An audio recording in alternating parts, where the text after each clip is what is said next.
to start this video with a couple of questions. Who performed the first concert at Madison Square Garden? Who started the tradition of bringing in the new year at New York's Times Square? And who wrote the catchy tune, When Johnny Comes Marching In? All of these answers to the questions are none other than Patrick Sarsfield Gilmore, who is also known as the father of the American band, America's greatest band leader, and America's first superstar. The purpose of this video is to give an overview of the life and career of Patrick Sarsfield Gilmore, as well as his contributions to music education.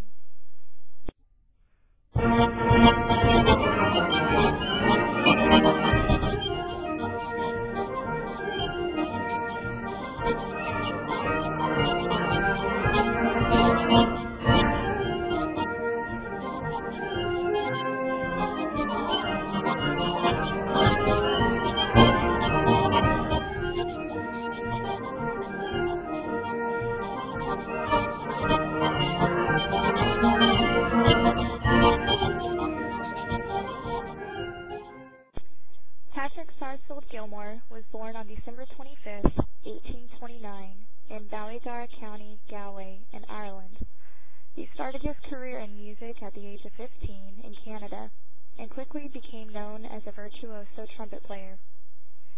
Gilmore immigrated to the States in 1848 at the age of 19, settling in Boston, Massachusetts, where he received his first job at Ordway's Music Store and was put in charge of the band instrument department.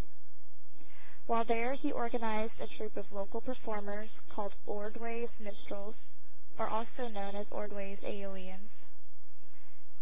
Brass and military bands had become the popular choice of musical entertainment at this time, and Gilmore became leader of the Suffolk Boston Brigade and Salem bands.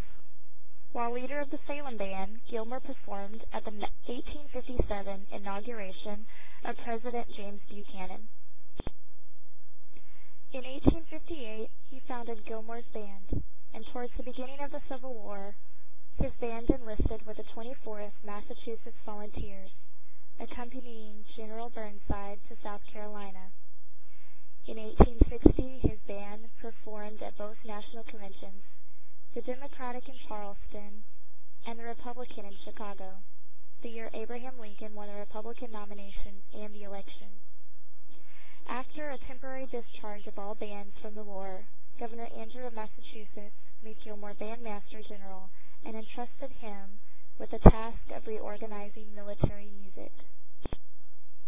This young musician penned a number of wartime anthems popular to both the troops and the public.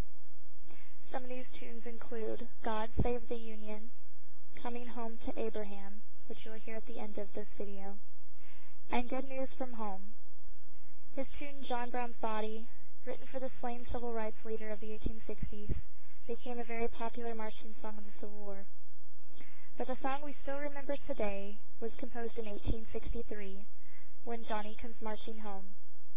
This song was inspired by the ragged soldiers coming home from the war, either by ambulance or in a coffin. The song debuted at Tremont Temple on September 26, 1863, in a concert conducted by Gilmore himself. The tune was inspired by his Irish roots through a song called Johnny We Hardly Knew Ye. It was also played by both the Union and the Confederate bands. Since then, it has entered the pantheon of American patriotic songs.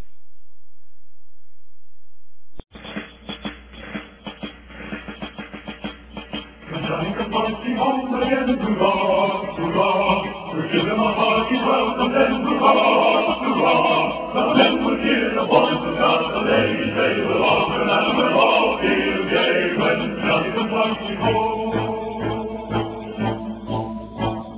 When Johnny comes marching home again, hurrah, hurrah, we'll give him a hearty welcome then, hurrah, hurrah. For men will hear the voices of the ladies, they will all turn out and we'll all feel gay when Johnny comes marching home. The old church bell will peal with joy, hurrah, hurrah, to welcome home my darling boy, hurrah, hurrah. For he'll be glad at last he's safe, with roses they will throw away. and we'll all feel gay when Johnny comes marching home. Get ready for the Jubilee, hurrah, hurrah! We give the hero beat and free, hurrah, hurrah! The Wolverine is ready now to play upon his royal march, and we'll all feel gay when Johnny comes marching home. For the men will kill when the marching home.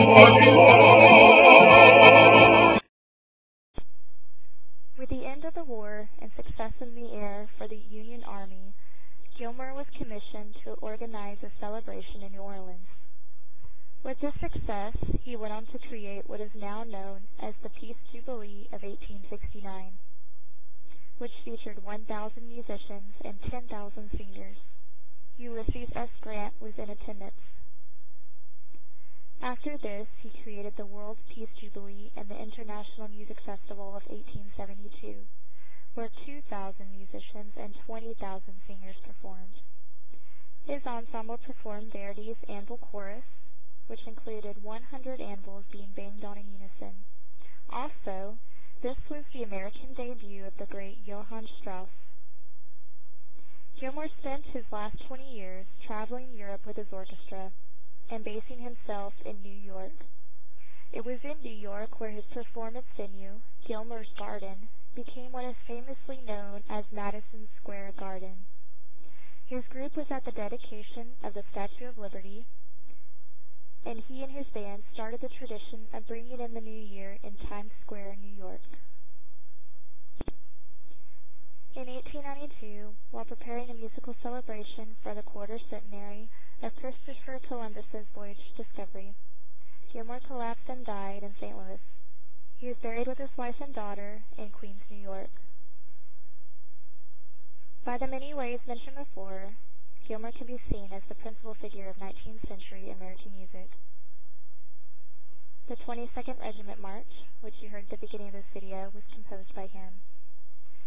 He even played for some of Thomas Edison's first commercial recordings. For band directors, it is important to know that he was the first arranger to set brass instruments against the reeds, which is the way we know to do big band orchestration. Patrick Sarsfield Gilmore was inducted into the Songwriters Hall of Fame in 1970.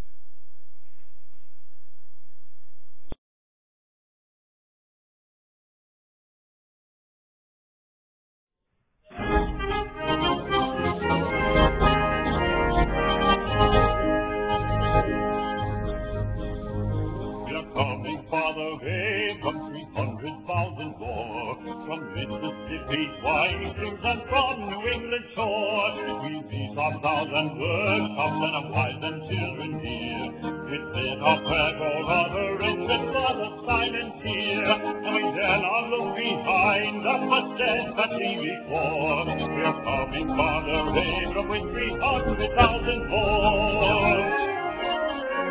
We are coming, our union to restore. We are coming, Father, there with 300,000 more.